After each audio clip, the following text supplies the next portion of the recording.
सती और शिव जी की कथा। दक्ष प्रजापति की कई पुत्रियां थीं। सभी पुत्रियां गुणवती थीं, पर दक्ष के मन में संतोष नहीं था।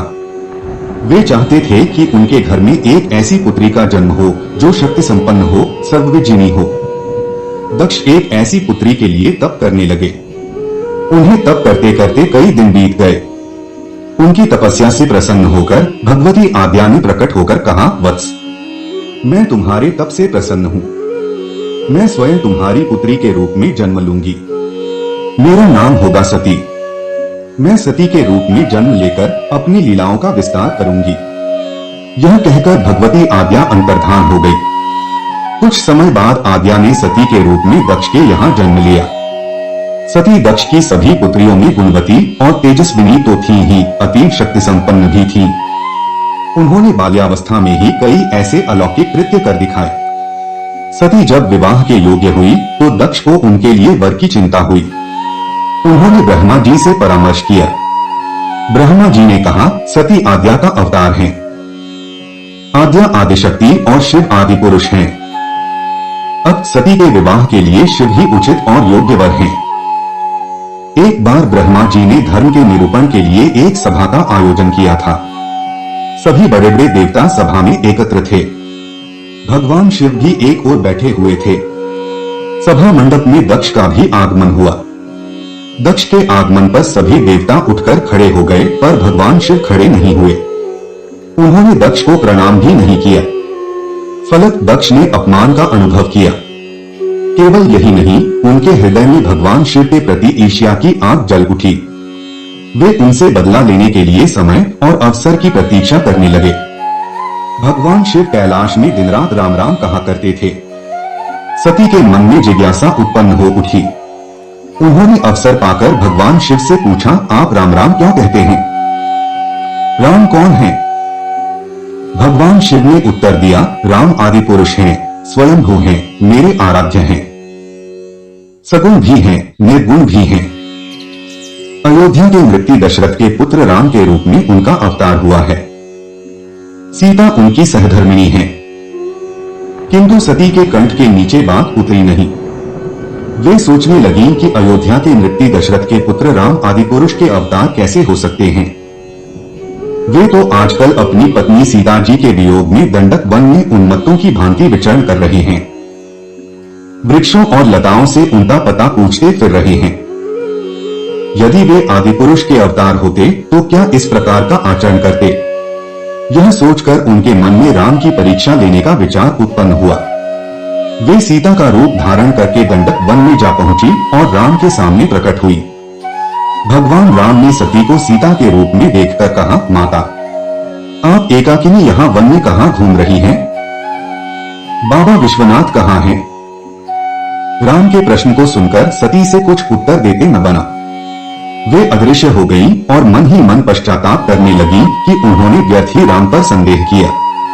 राम सचमुच आदि पुरुष के अवतार हैं, इंद्रियों से परे हैं। सती जब लौटकर कैलाश गई तो भगवान शिव ने उन्हें देखते ही कहा, सती, तुमने सीता के रूप में राम की परीक्षा लेकर अच्छा नहीं किया। सीता मेरी आराध्या है। अब तुम मेरी अर्धांगिनी कैसे रह सकती हो? इस जन्म में हम और तुम पति और पत्नी के रूप में नहीं मिल सकते।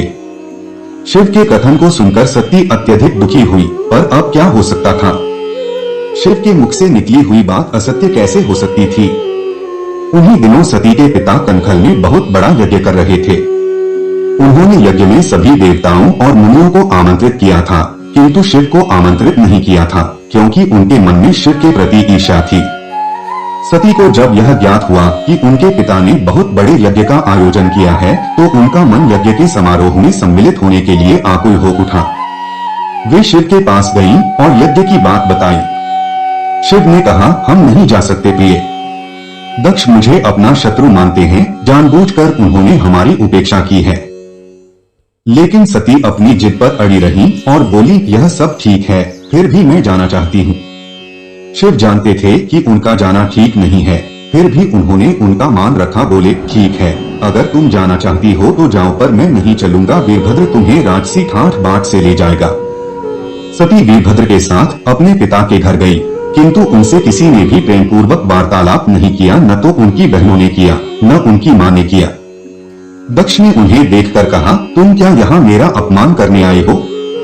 अपनी बहनों को तो देखो, वे किस प्रकार भांति भांति के अलंकारों और सुंदर वस्त्रों से सुसज्जित हैं। तुम्हारे शरीर पर बाघांबर है, तुम्हारा पति श्मशानवासी और भूतों का नायक है, वह तुम्हें बाघांबर को छोड़कर कहना ही क्या सकता है। दक्ष के कथन से सती के हृदय में पश्चाताप का सागर उमड़ पड़ा। वे सोचने लगी कि उन्होंने यहाँ आकर अच्छा नहीं किया, भगवान ठीक ही कह रहे थे, बिना बुलाए पिता के घर भी नहीं जाना चाहिए, पर अब क्या हो सकता है, अब तो आ ही गई हूँ। यह सोचकर वह यज्ञ मंडप में गई। यज्ञ मंडप में उन्होंने सभी देवताओं के तो भाग देखे, किंतु भगवान शिव का भाग नहीं देखा। वे भगवान शिव का भाग न देखकर अपने पिता से बोली, पितृश्रेष्ठ, यज्ञ में तो सभी के भाग दिखाई पड़ रहे हैं, किंतु कैलाशपति का भाग नहीं है, आपने उनका भाग क्यों नहीं दिया? दक्ष ने गर्व से उत्तर दिया, मैं तुम्हारे पति कैलाशपति को देवता नहीं समझता, वह तो भूतों का स्वामी, नग्न रहने वाला और हड्डियों की माला को धारण करने वाला है। वह देवताओं की पंक्ति में बैठने योग्य नहीं है, उसे कौन भाग देगा? पिता की बात सुनकर सती के नेत्र लाल हो उठे, उनकी भौहें कुटिल हो गईं, उनका मुखमंडल प्रलय के सूर्य की भांति तेजोदीप्त हो उठा। उन्होंने पीड़ा से तिलमिलाते हुए कहा, ओह, मैं इन शब्दों को कैसे सुन रही हूँ, मुझे धिक्कार है देवता, तुम्हें भी धिक्कार है, तुम भी उन कैलाशपति के लिए इन शब्दों को कैसे सुन रहे हो, जो मंगल के प्रतीक हैं और जो क्षण मात्र में संपूर्ण सृष्टि को नष्ट करने की शक्ति रखते हैं। वे मेरे स्वामी हैं। नारी के लिए उसका पति ही स्वर्ग होता है। जो नारी अपने पति के लिए अपमानजनक शब्दों को सुनती है, उसे नर्क में जाना पड़ता है। मेरे पिता ने मेरे स्वामी का अपमान किया है, मैं अब एक क्षण भी जीवित रहना नहीं चाहती।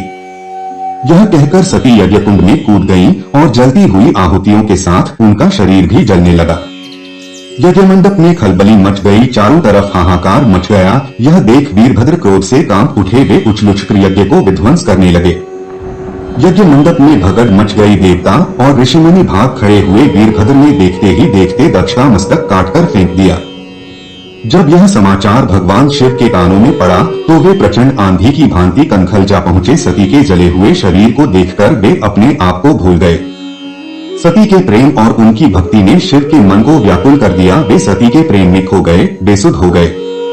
उन्होंने सती के जले हुए शरीर को कंधे पर रख लिया। वे आठों दिशाओं में भ्रमण करने लगे। शिव और सती के इस अलौकिक प्रेम को देखकर पृथ्वी रुक गई, हवा रुक गई, जल का प्रवाह रुक गया और रुक गई देवताओं की सांसें।